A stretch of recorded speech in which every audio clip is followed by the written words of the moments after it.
සුබ දවසක් වේවා කියලා ප්‍රාර්ථනා කරනවා හැමෝටම. හදිසියෙම මට ඇත්තටම chart වගේක් බල ඉන්නකොට මුණ ගැහිච්ච කාරණයක් පැහැදිලි කරලා දෙන්න හිතුණා. ඉතින් දැනට Bitcoin පොඩි support එකකට ඇවිල්ලා එකෙන් අප් වෙන ස්වභාවයක් තියෙනවා 34000 ගානක.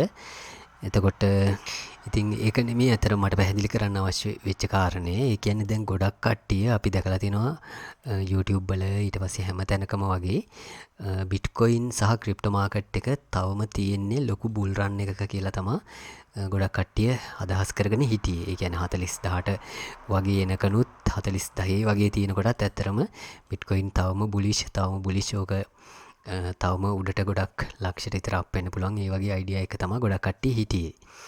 එතකොට දැන් මම උනත් ඒ කියන්නේ 100%ක් මේක බෙයා මාකට් එක තියෙනවා කියන නිගමනයට ගිහිල්ලා තිබ්බේ නැහැ. ඒකට හේතුව විශේෂ සපෝට් ලෙවල් එකක් තිබ්බ නිසා. නමුත් අපි අර 10 period exponential එක ලොස් වුණාම Bitcoin ටිකක් දීර්ඝකාලීනව drop වෙයි කියන අදහසේ මම කොහොමදත් හිටියා. ඉතින් එතනදී මට එකපාරට chart බලනකොට පුදුම හිතෙන වගේ කාරණයක් හම්බුණා. ඒ කියන්නේ මම ඒක බලනකොට මට නැවත පුදුමයක් ඇති වුණා. මේ කියන්නේ හැමෝටම වගේ මිස් වෙච්ච එක කාරණයක්. එක ප්‍රධානම කාරණයක් ඒක. ඉතින් ඒක තමයි මම පෙන්නලා දෙන්න අදහස් කළේ. එතකොට ඇත්තටම දැන් අපිට කියන්නේ වැරදිච්ච කාරණේ තමයි ගොඩක් අයට වැරදිච්ච කාරණේ මමත් ඇතුළුව. ඒ කියන්නේ මේක දැන් අඳුර ගන්න ලැබිච්ච එක පවා මම දකිනවා පුද්ගලිකව සිදුවෙච්ච වාසියක් හැටියට. ඉතින් එතකොට අපිට වැරදිච්ච කාරණේ තමයි ඇත්තටම Bitcoin chart එක සම්බන්ධයෙන් විශේෂයෙන් ફોකස් කරගෙන හිටපු එක. එතකොට Bitcoin chart එකට ફોකස් කරගෙන හිටපු නිසා මේකේ සිද්ධ වෙලා තියෙනවා ගොඩක් කට්ටියන්ව නොමග යවන එක සිදුවීමක්. ඉතින් ඒ සිදුවීම තමයි ඇත්තටම මෙතන සිද්ධ වෙච්ච මෙන්න මේ up movement එක. ඉතින් මේක මම පැහැදිලි කරනකොට තව තේරෙයි. ඉතින් ඒක නිසා අපි ඇත්තටම Bitcoin chart එකට ફોකස් කරනවට වැඩිය අපි altcoin කිහිපයක් අරගෙන විශේෂයෙන්ම ඒ කියන්නේ මේජර් කැප්ස් ඊට පස්සේ ටිකක් පරණ මේජර් කැප් කියන්නේ මේජර් කැප් වල ඉඳන් ඊට පස්සේ මිඩ් කැප් වලට වගේ වෙනකන් තියෙන ටිකක් පරණ altcoin අරගෙන එතකොට ඔය කොයින් හැසිරීලා තියෙන්නේ කොහොමද කියලා පොඩ්ඩක් කල්පනා කරලා බැලුවොත් එහෙම ඒ කියන්නේ chart එක ඇනලයිස් කරලා බැලුවොත් ඒකට මම Bitcoin chart එකත් පාවිච්චි කරනවා මට කම්පෙයාර් කරන්න ඕනේ. ඉතින් Bitcoin වල index chart එක දාගෙන ඔකට මම weekly chart එක දාගන්නම්. ඊට පස්සේ ඕකේ එක පැත්තකට අපි altcoin මේ පරණ altcoin කිහිපයක් අරගෙන බලමු. එතකොට අපිට එතන ඉස්සෙල්ලාම ගන්න පුළුවන් එකක් තමයි Litecoin එක. Litecoin USD chart එක මම දාගන්නම්. එතකොට මෙතන තියෙන දැන් weekly chart එක. ඒක නිසා මේ ලොකු time period එකක් අපිට පේනවා. ඉතින් ඊට පස්සේ technical analyze කරනකොට ගොඩක් කට්ටිය මිස් කරගන්න දෙයක් තමයි time element එක. ඒ කියන්නේ time එක සම්බන්ධයෙන් ඒ කියන්නේ chart pattern එකක් ගත්තත් ওই chart pattern එක mature වෙන්න යන කාලයක් තියෙනවා. එතකොට මේ වගේ time එක කියන එක අපිට ගොඩාක් වැදගත් වෙනවා. දැන් Elliott wave තීරයක අණුව ගත්තත් time එක ගොඩාක් වැදගත් වෙනවා සමහර කාරණාවලදී. ඉතින් ඒක නිසා අපි ටයිම් එලිමන්ට් එකත් මෙතනදී විශේෂයෙන් සම්බන්ධ කරගන්න ඕනේ. ඉතින් අපිට පේනවා මෙතන මේ සිද්ධ වෙච්ච අපිට පේනවා දැන් මේකේ මම කර්සර් එක යම් තැනකට ගෙනියනවාද. එතකොට altcoin කියන්නේ Litecoin chart එකෙත් එතෙන්ට තමයි කර්සර් එක එන්නේ. ඉතින් ඒ කියන්නේ මේ හරහාට එන ඉර. එතකොට අපිට එකම ටයිම් එකක් තමයි පෙන්වන්නේ. එතකොට අපිට පේන දෙයක් තමයි දැන් මෙතන 2017 මාකට් එක Bitcoin මාකට් එක টොප් වෙනකොට අපිට පේනවා Litecoin වලත් টොප් එකක් හැදෙනවා. ඊට පස්සේ එතන ඉඳන් 2017 බෙයා මාකට් එක යනකොට 2018 බෙයා මාකට් එක යනකොට එතකොට Litecoin වලත් බෙයා මාකට් එකක් එනවා. අපිට පේනවා දෙකම එකම මට්ටමින් වගේ තමයි bottom out වෙන්නේ. ඊට පස්සේ bottom out වෙලා අපිට පේනවා සෑහෙන කාලයක් ඒ කියන්නේ consolidation එකක් සිද්ධ වෙනවා. ඉතින් මෙතන සිද්ධ වෙච්ච crash එක අර මාර්තු මාසේ සිද්ධ වෙච්ච crash එක 2020. එතකොට අපි ඒ කාරණේ ඒ කැලේ නොසලකා හැරියොත් එහෙම ඒ කියන්නේ මේ හදිසි සිද්ධ වෙච්ච ඩම්ප් එක. එතකොට අපිට පේනවා මෙහෙම අප් වෙලා ඊට පස්සේ සැලකිය යුතු correction එකක් ඇවිල්ලා ඊට පස්සේ bull market එක continue වෙලා තියෙනවා. එතකොට ගොඩාක් coin වල 2018 දී ඔය ඒ කියන්නේ bull run එක යනකොට කියන්නේ Bitcoin top වුණාට පස්සේ පොඩි කාලෙකින් ඉතුරු coin ගොඩක් අප් වුණා. ඉතින් කොහොම නමුත් ඔය time period එකට තමයි bull run එකයි ඊට පස්සේ bear market එකයි කියන දෙකම එකට ගැලපිලා යන්නේ. එතකොට අපිට Bitcoin වල මෙතන ඉඳන් මේ top එකේ ඉඳන් මෙතන bottom එකට ගත්තත් ඒ කියන්නේ බෙයා මාකට් බොටම් එකට ගත්තත් ඊට පස්සේ ලයිට් කොයින් වල টොප් එකේ ඉඳන් බෙයා මාකට් බොටම් එකට ගත්තත් අපිට පේනවා දවස් 357ක් වගේ කාලයක් ගත වෙලා තියෙනවා. ඊට පස්සේ අපි ගත්තොත් එහෙම අපි දැක්ක බිට්කොයින් කොච්චර කරෙක්ට් වුණාද කියලා. බිට්කොයින් කරෙක්ට් වෙලා තියෙනවා 184ක් විතර. ඊට පස්සේ ලයිට් කොයින් ගත්තොත් එහෙම 94ක් විතර කරෙක්ට් වෙලා තියෙනවා. ඒ කියන්නේ ගොඩාක් කොයින් ඔහොම කරෙක්ට් වුණා. එතකොට දැනට තියෙන සිටුවේෂන් එක ගත්තාම අපිට පේනවා දැන් බිට්කොයින් මෙතන ඒ කියන්නේ 65000න් විතර මේ ගත්තොත් එimhe 64000 ගානකට ඕ 65000 කියලා ගමුකෝ. ඒතර 65000න් මෙතන පළවෙනි টොප් එක හදනකොට හදලා ටික දවසක් ගියාට පස්සේ අපිට වෙනවා මෙතෙන්ට එනකොට හරියටම ලයිට් කොයින් টොප් වෙනවා.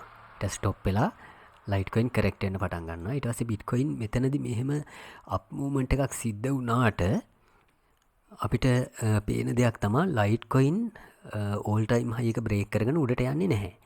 එතකොට ලයිට් කොයින් අපිට පේනවා හරියටම අපි ෆිබොනාචි රිට්‍රේස්මන්ට් ටූල් එක අරගෙන බැලුවොත් එහෙම මෙතන টොප් එකේ ඉඳන් බොටම් එකට ඇඳලා එතකොට අපිට පේන දෙයක් තමයි ලයිට් කොයින් 60 කියන්නේ 0.61 යට ඒ කියන්නේ ගෝල්ඩන් රේෂියෝ එකෙන් රිජෙක්ට් වෙනවා. ගෝල්ඩන් පොකට් එකෙන්. ගොඩක් බෙයා මාකට් වල සිද්ධ වෙන දෙයක් ඕක. එතකොට රිජෙක්ෂන් එක සිද්ධ වෙලා ඊට පස්සේ දැනට ලයිට් කොයින් අපි කොච්චර කරෙක්ට් වෙලා තියෙනවද කියලා බැලුවොත් එහෙම අපිට පේනවා මෙතන টොප් එකේ ඉඳන් බොටම් එකට ගත්තාම 176ක් කරෙක්ට් වෙලා තියෙනවා.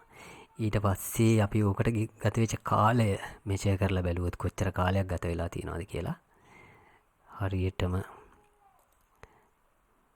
අරගෙන බැලුවොත් එහෙම අපිට පේනවා හරියටම දවස් 252ක් ගත වෙලා තියෙනවා. එතකොට දැන් ගොඩක් කට්ටියන්ට ඇත්තරම දැන් මේක කොන්සොලිඩේ කියන්නේ හයම ටයිම් ෆ්‍රේම් එකක් ගත්තොත් මේක කොන්සොලිඩේෂන් එකක් වගේ පේන්න පුළුවන්. නමුත් අපි බිට්කොයින් chart එක පැත්තකින් තියලා ඕල්ඩ් කොයින් ප්‍රධාන කියන්නේ සැලකිය යුතු මාකට් කැප් එකක් තියෙන පරණ ඕල්ඩ් කොයින් අරගෙන බලපුවාම දවස් 252ක් 174ක් කරෙක්ට් වෙලා තියෙනවා දවස් 252ක් ඇතුළත. එතකොට මේක බෙයා මාකට් එකක් නෙමෙයි කියලා කොහොමද කෙනෙක් කියන්නේ? එතකොට ඇත්තරම මේක ඇවිල්ලා අවුරුද්දක විතර බෙයා මාකට් එකක්. දැන් මෙතන අපි දැක්ක 90 ගාණක් කරෙක්ට් වෙලා තිබ්බා බිට්කොයින් 84යි. එතකොට දැනට මේක 70 ගාණක් කරෙක්ට් වෙලා තියෙනවා. දවස් ගිහිල්ලා තියෙනවා 254ක්. එතකොට බිට්කොයින් වල ඔහොම කරෙක්ට් එකක් සිද්ධ වුණේ නැත්තේ මෙතන මේ මැදදී සිද්ධ වෙච්ච අප් මූව්මන්ට් එකත් එක්ක. ඒ කියන්නේ අපි ගත්තොත් එimhe ඉතීරියම් කඩානෝ වගේ සමහර කොයින් අප් වුණා ඔය විදිහටම.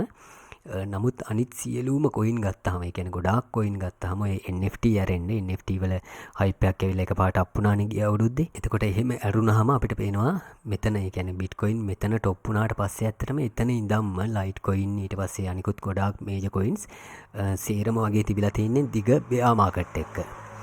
එතකොට අපිට ඕක ඩේලි chart එක දාගත්තොත් තව පැහැදිලිව පෙනේ. අපි ඩේලි chart එක දාගෙන බලපුවාම අපිට පේනවා සෑහෙන ලොකු බෙයා මාකට් එක තමයි ලයිට් කොයින් තිබිලා තියෙන්නේ. කියන්නේ හරියටම මෙතන ඇති වුණා වගේ. ඒතකොට දැන් තව ඇත්තටම දවස් 100ක වගේ කාලයක් තමයි, කියන්නේ 100කටත් අඩු කාලයක් තමයි තියෙන්නේ. මෙතන টොප් එකේ ඉඳන් මෙතන බොටම් එකට ගත වෙච්ච කාලයයි. ඊට පස්සේ මෙතන টොප් එකේ ඉඳන් අපි ගත්තොත් එහෙම තව දවස් මාස 3කට වඩා අඩු කාලයක් තමයි තියෙන්නේ. ඒ කාලෙම ගත වෙන්න. එතකොට අපි තව මම කොයින් කිහිපයක් දාගෙන පෙන්නනම්. ඒ කියන්නේ පරණ කොයින් එකක් තමයි ඩෑෂ් ගත්තොත් එහෙම ඩෑෂ් කියන්නේ පරණ කොයින් එකක්.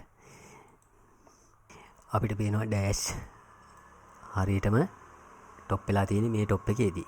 ඒතකොට ওই টොප් එකේදී ඩෑෂ් টොප් කියන්නේ ඕල් ටයිම් හයි එකට ගිහිල්ලා ඊට පස්සේ කොච්චර දැනට කරෙක්ට් වෙලා තියෙනවද කියලා බැලුවොත් අපිට පේනවා 181ක් කරෙක්ට් වෙලා තියෙනවා. ඊට පස්සේ ටයිම් එක අර දවස් 257යි. ඒතර මේක දැන් 181ක් කරෙක්ට් වෙලා කියන්නේ ඉතින් පැහැදිලිවම බෙයා මාකට් එකනේ. එතකොට මේ දවස් 250 ගානම තිබිලා තියෙන්නේ. එතකොට ඊට පස්සේ අපි තව EOS ගත්තොත් එහෙම පරණ කොයින් එකක්. ඒ කියන්නේ සැලකිය යුතු පරණ කොයින් එකක්. එතකොට අපිට පේනවා ඔය කොයින් එක දැනට කරෙක්ට් වෙලා තියෙනවා 183ක්. ඊට පස්සේ අපි තව ගත්තොත් එහෙම මොනවාද කොයින් තියෙන්නේ කියලා බැලුවොත් පරණ වගේ කොයින් ටිකක් බිට්කොයින් කෑෂ් ගත්තාම හරියට මෙතනදී টොප් වෙලා තියෙන්නේ. ඊට පස්සේ අපි මේක කතා කරා මේකත් 100ට දැන් ගත්තොත් එහෙම 183යි ඒකත්. ඊට පස්සේ තව ගත්තොත් එහෙම තව පෙන්වන්නම්.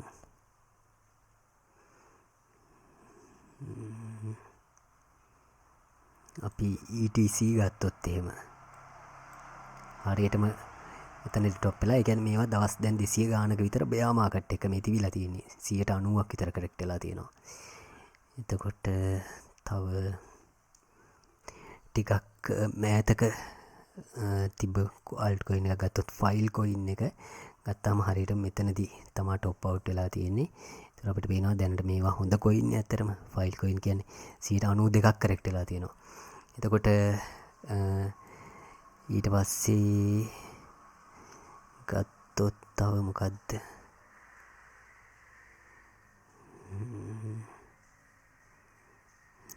නියෝ කියන්නෙත් පරණ කොයින් එකක්. හරියටම මෙතනදී টොප් වෙලා තියෙන්නේ. දැනට කරෙක්ට් වෙලා තියෙනවා 87%ක්. ඒ කියන්නේ 90ක් විතරම කරෙක්ට් වෙලා තියෙනවා. ඊට පස්සේ අපි ගත්තොත් Qterm ගත්තොත් එහෙම අපිට පේනවා මෙතනදී টොප් වෙච්ච පාර එතන ඉඳන් දවස් 200 ගානක බෙයා මාකට් එක. ඊට පස්සේ බහුතරයක් කොයින් එහෙමයි. සින්තටික්ස් ගත්තොත් ඒ කියන්නේ මේ ලෙවල් එකේදී වගේ ඊට කලින් පොඩ්ඩක් මාකට් টොප් එක හදලා තියෙනවා. එතන ඉඳන් දිගටම බෙයා මාකට් එක. ඊට පස්සේ තව තීටා මෙතනදී টොප් වුණා. එතන ඉඳන් දවස් 200 ගානක බෙයා මාකට් එක 80-90 දැනට ඩම්ප් වෙලා ඉවරයි. ඊට පස්සේ වේව්ස් මෙතනදී මාකට් টොප් එක හදන්නේ බෙයා මාකට් එක. ඊට පස්සේ XLM මෙතනදී මාකට් টොප් එක බෙයා මාකට් එක. XRP මාකට් টොප් එක මේක බෙයා මාකට් එක. එතකොට අපිට පේනවා ඇත්තටම දැන් බෙයා මාකට් එක පටන් අරන් තියෙන්නේ මෙතනදී. ඕල් කොයින් බහුතරය ගත්තාම. නමුත් මේ මැද සිද්ධ වෙච්ච මූවමන්ට් එක හින්දා ගොඩක් කට්ටියන්ට ඕක මිස් වුණා. ඒක හින්දා අර ගොඩක් වෙලාවට වෙන දේ තමයි ඒ කියන්නේ මාකට් එකේ টොප් සහ බොටම් එහෙම නැත්නම් බෙයා මාකට් බුල් මාකට් කියන දෙකම ඇත්තටම බහුතරයක් පිරිසට මිස් කරලා ඒ කියන්නේ ට්‍රේඩ් ඔපචුනිටිස් අහිමි කරලා තමයි පටන් ගන්නෙ සහ ඉවර වෙන්නේ කියන දෙකම සිද්ධ වෙන්නේ. ඉතින් ඒක නිසා ගොඩක් වෙලාවට කට්ටියන්ට ඕක බෙයා මාකට් එකක් කියලා පේන්නේ බුල් රන් එක පටන් ගත්තට පස්සේ. ඊට පස්සේ කලින් එක හොඳ බුල් රන් එකක් කියලා පේන්නේ බෙයා මාකට් එකත් පටන් අරගෙන ඉවර වුණාම. එතකොට ඒක නිසා අපි LTC USD chart එක දාමු. ඒ කියන්නේ දැන් කට්ටිය මේක බෙයා මාකට් එකක් කියලා කියයි මෙන්න මෙහෙම සිටුේෂන් එකක් ආවට පස්සේ. ඒ කියන්නේ අපි හිතමු ඕක දැන් අනිවාර්යෙන් තව ටිකක් කොහොම ඩම්ප් වෙයි 80%ක් 90ක් වගේ වෙනකන්වත්. එතකොට එහෙම ඩම්ප් වෙලා ඊට පස්සේ ටිකක් දීර්ඝකාලීන කොන්සොලිඩේෂන් එකක් සිද්ධ වෙන්න පුළුවන්. දැන් මෙතන ඇති වෙච්ච මේ කොන්සොලිඩේෂන් එක වගේ. එතකොට ඒ කාලය ඇතුළත අප් ඩවුන්ස් වෙන්න පුළුවන්. මාකට් එකේ යම් වොලටිලිටි එකක් එන්න පුළුවන් කොන්සොලිඩේෂන් එක අතරතුරත්.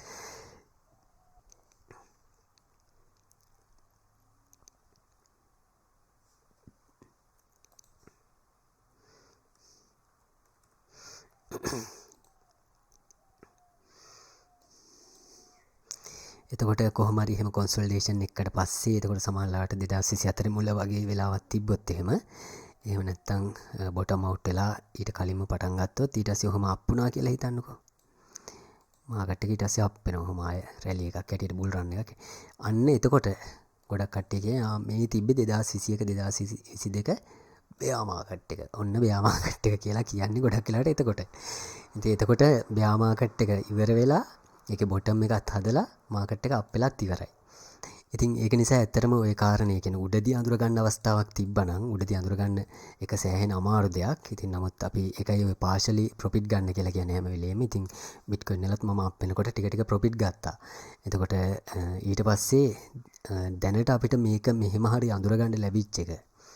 ඒ කියන්නේ පැහැදිලිවම සමස්තයක් හැටියට ක්‍රිප්ටෝ මාකට් එක තිබිලා තියෙන්නේ දවස් 250 ගානක බෙයා මාකට් එකක.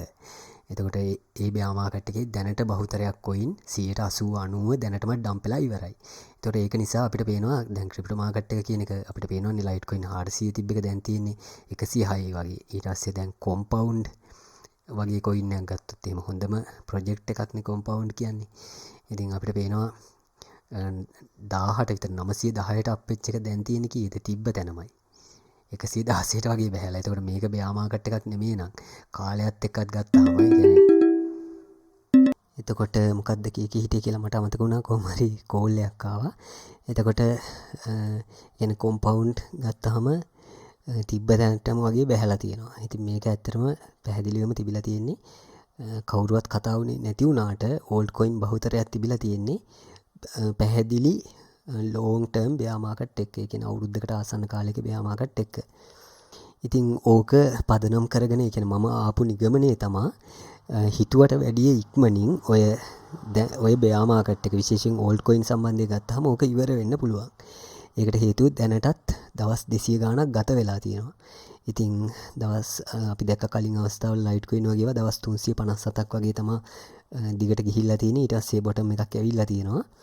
ඉතින් ඒක නිසා ගොඩක් වෙලාවට දැන් මේක තව දුරටත් ඩම්පුනොත් එහෙම මාර්තු මැද එහෙම නැත්නම් අප්‍රේල් මුල වගේ වෙනකොට ගොඩක් වෙලාවට බොටම් එකක් හම්බෙලා එතනින් අප් වෙන ඉඩ කඩක් තියෙනවා දැනට තියෙන සිටුේෂන් එකත් එක ගත්තාම. ඉතින් එතකොට බිට්කොයින් ඒ වෙනකොට අර අපි කතා කරපේකෝ වීක්ලි chart එකේ 200 එක එහෙම නැත්නම් monthly chart එකේ 50 period එකට වගේ වැටිලා තිබ්බොත් එහෙම ඒ කියන්නේ සිදු වෙන පුළුවන් දෙයක් තමයි අර CME gap එක එහෙම පිල් කරපුවාම ওই level එකෙන් ටිකක් වැඩිපුර support එකක් හම්බෙන්න පුළුවන්. ඉතින් ඒක නිසා ওই level එකේ consolidate වෙන්න එහෙම නැත්නම් පොඩි relief rally එකක් යන්න පුළුවන්. ඊට පස්සේ තව එකම එක liquidation event එකක් වගේ සිද්ධ වුණොත් එහෙම ඒ කියන්නේ ලොකු volume එකක් එක්ක යටට bitcoin වැටිලා liquidation event එකක් සිද්ධ වුණොත් එහෙම එතකොට bitcoin උත් එතනින් එහාට අප් වෙන්න පුළුවන්. ඉතින් මෙතන අර ඉන්ස්ටිටියුට් වල ලොකු බලපෑමක් bitcoin මාකට් එකට තිබ්බ නිසා අපිට මේක සම්පූර්ණ correction එකක් හැටියට ගන්න අවස්ථාවක් තියෙනවා. ඉතින් දැන් එලියට් වේව් තියරි එකට අනුව ගත්තත් අපි දන්නවා මෙතන දැන් මේ සිද්ධ වෙච්ච මේ මූවමන්ට් එක ඇත්තටම ෆ්ලැට් කරෙක්ෂන් එකක් හැටියට සලකන්න ඉඩකුත් තියෙනවා. ඉතින් මේක මේ ලෝ එක බ්‍රේක් කරගෙන යටට වැටුණොත් ඕක එක්ස්පෑන්ඩඩ් ෆ්ලැට් එකක් හැටියට ගන්නත් පුළුවන්. ඉතින් ඊට කලින් සපෝට් එකක් ඇවිල්ලා අප් වුණොත් එහෙම එතකොට ඕක රනින් ෆ්ලැට් එකක් හැටියට අපිට සලකන්නත් පුළුවන්. නමුත් මේ සම්පූර්ණ මූවමන්ට් එක ගත්තාම ඕක කරෙක්ටිව් මූවමන්ට් එකක් හැටියට තමයි අපිට සලකන්න තියෙන්නේ. එතකොට ඒක නිසා දැන් සමස්ත මාකට් එකේ කියන්නේ බහුතරයක් කොයින් වල සිද්ධ වෙලා තියෙන දේ ගත්තාම ඒ සිද්ධ වෙච්ච එක අපිට නිකන් తాවකාලික කරෙක්ෂන් එකක් හැටියට සලකන්න අමාරුයි. ඒ කියන්නේ දැන් කරෙක්ෂන් එකක් කියලා මාකට් එක කියන්නේ දැන් අපි හිතමු මේක අප් එකක් මෙහෙම අප් වුණාම මේක කරෙක්ෂන් එකක්. ඊට පස්සේ කරෙක්ට් වෙලා ආය අප් වෙනවා. එතකොට නමුත් දැනට මෙතන සිද්ධ වෙලා තියෙන දේ ගත්තාම ගොඩක් කෝල්ඩ් කොයින් වල මේක දවස් 200 ගානක විතර තිබ්බ මේක පැහැදිලි බෙයා මාකට් එකක්. ඒකට බෙයා මාකට් එක ඇතුලේ අපිට පේනවා බුලිෂ් පුල් බෑක් ඇවිල්ලා තියෙනවා ඔහොම. ඉතින් දැන් අර බිට්කොයින් වල සිද්ධ වෙච්ච දේ තමයි ඇත්තටම අර බුලිෂ් පුල් බෑක් එක කියන එක කලින් හයි එකටත් උඩින් ගියා. ඒක නිසා ගොඩක් කට්ටිය රැවටුණා. ඉතින් ඒක නිසා අපිට يعني මම නිගමනයකට ආවා ගොඩක් වෙලාවට මේ කරෙක්ෂන් එක ඉක්මනින්ම බොටම් අවුට් වෙන්න ඉඩ කඩක් තියෙනවා. ඉක්මනින්ම කියන්නේ මාසයක් දෙකක් වගේ කාලයක් ඇතුළත. එතකොට උපරිම වුණොත් මාස 3ක් විතර යන්න ඉඩ කඩක් තියෙනවා. ඒ කාලය ඇතුළත ඒකට හේතුව තමයි දැනට අපි සමහර ඕල්ඩ් කොයින් ගත්තාම දැන් කොම්පවුන්ඩ් ඊට පස්සේ ලයිට් කොයින් අපි අර පෙන්නපු හැම කොයින් එකක්ම 180කට වැඩි ඩම්ප් වෙලා තියෙන්නේ. ඒ කියන්නේ බෙයා මාකට් එකක බොටම් එකට එනකොට ඩම්ප් වෙන ප්‍රමාණයම දැනට මේ කොයින් ඩම්ප් වෙලා තියෙන්නේ. ඔය ඉතින් තවත් ඩම්ප් වෙන්න වුණොත් එහෙම බිඳුවටම තමයි වැටෙන්න වෙන්නේ. එතකොට එහෙම වෙනවා නම් ඒ කියන්නේ මාකට් එක සම්පූර්ණයෙන් ඩෙඩ්. ඒ කියන්නේ ආයි ක්‍රිප්ටෝ ගැන කතා කරන්න වෙන්නේ නැහැ. එහෙම ඩම්ප් වුණොත් එහෙම ඔතනිනුත් දැන් මේ තියෙන මට්ටමේ ඉඳන් තව 50ක් 60ක් ඩම්ප් වුණොත් එහෙම එතකොට අපිට කතා කරන්න දෙයක් නැතු වෙනවා. ඉතින් ඒක නිසා ඉක්මනින්ම බෙයා මාකට් එකක් එන්න පුළුවන්. ඒ කියන්නේ බොටම් එකක් හැදෙන්න පුළුවන්. ඒ හැදිලා එක පාරට උඩට අපේ කියලා හිතන්න අමාරුයි. මේ සිද්ධ වෙච්ච ලොකු ඩම්ප් එකත් එක්ක ඒ කියන්නේ බෙයා මාකට් එකත් එක්ක අපිට කොන්සොලිඩේෂන් පීරියඩ් එකක් ගොඩක් කොයින් වල එන්න ඉඩ කඩක් තියෙනවා. ඉතින් ඒ කාලය ඇතුළතත් අපිට කියන්නේ ඇකියුමුලේට් කරන්න අවස්ථාවක් තියෙනවා. ඔහම රේන්ජ් බවුන්ඩ් වුණොත් එහෙම. ඉතින් අර ලොන්ග් ටර්ම් ඉන්වෙස්ට් කරන කෙනෙකුට හොඳම ඔපචුනිටි එකක්. දැන් මේක මම දකින්නේ අතරම ලයිෆ් ටයිම් ඔපචුනිටි එකක් කියලා. ඒ කියන්නේ හොඳම කොයින් සමහර ඒවා 150 60 නෙමෙයි 150 60 නෙමෙයි 80 90 දැනට ඩම්ප් වෙලා තියෙනවා. ඒ කියන්නේ බෙයා මාකට් බොටම් එකට එනකොට ඇතිවෙච්ච මට්ටම දැනට ඇවිල්ලා තියෙනවා. දැන් අපි දැක්කා බලන්න ඊගෝල්ඩ් එහෙම කොහෙද තියෙන්නේ කියලා 538ට විතර අප් වෙච්ච කොයින් එකක්. ඉතින් දැන් පේනවනේ 80ක් විතරම ඩම්ප් වෙලානේ තියෙන්නේ. එතකොට මීටත් පස්සේ නම් බෙයා මාකට් එක එන්නේ ඒක නිකන් අමුතුම කතන්දරයක් වෙනවා. ඉතින් ඒක හින්දා අපිට අර DCA කරන්න හොඳ ඔපචුනිටි එකක් දැනට ඇවිල්ලා තියෙනවා කියලා මම දකින්නේ ලයිෆ් ටයිම් ඔපචුනිටි එකක් ඇවිල්ලා තියෙනවා කියලා. එතකොට ඒක නිසා අපිට අවස්ථාවක් තියෙනවා. ඒ කියන්නේ මම නම් යටදිත් පොඩි ප්‍රමාණයක් බයි කරා.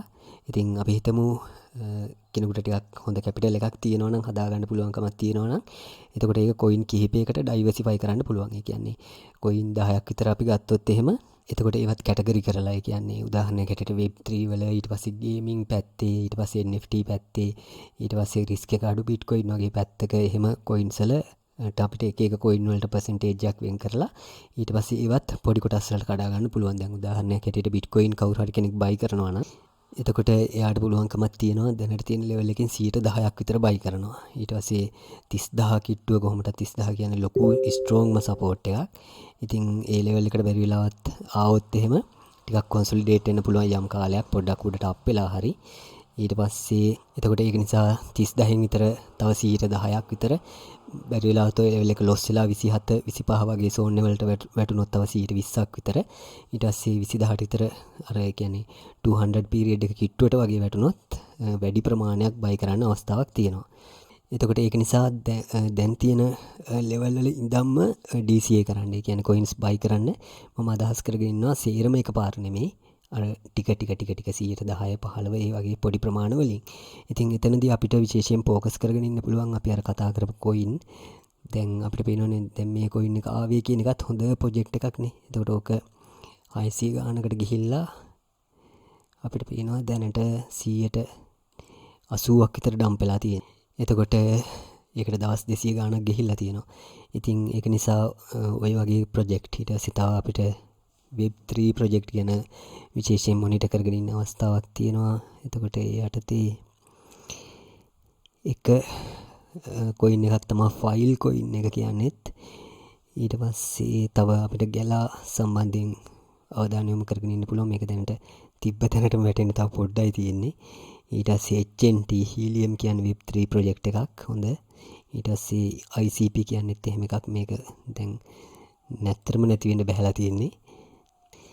එතකොට තව KCS කෝකොයින් වල කට්ටියන්ට විශේෂයෙන් 11ට වගේ ඩම්පුනොත් 11ට 12ට ඩම්පුනොත් බයි කරන්න පටන් ගන්න පුළුවන්.